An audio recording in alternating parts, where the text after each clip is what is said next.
పల్లెపోగు ప్రసాద్ గారు తెలుగుదేశం పార్టీలో జాయిన్ అవ్వటం, మీరా గారు, బేగ్ గారు తెలుగుదేశం నాయకుల ఆధ్వర్యంలో చాలా సంతోషంగా ఉంది.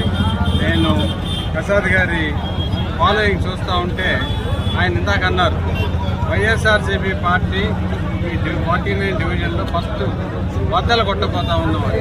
ఈ బద్దలు ఆంధ్రప్రదేశ్లో ప్రతి నియోజకవర్గంలోనూ బద్దలు కొట్టపోతూ ఉంటారు. ఇక్కడ మొదలైంది, ఎక్కడ ఆగదు. ఎందుకంటే మీకు అందరికీ తెలుసు దళితులకి ఎంత అన్యాయం చేశాడు, దళితులకి ఎంత దారుణంగా ఈ 5 సంవత్సరాల్లో జరిగినాయండి.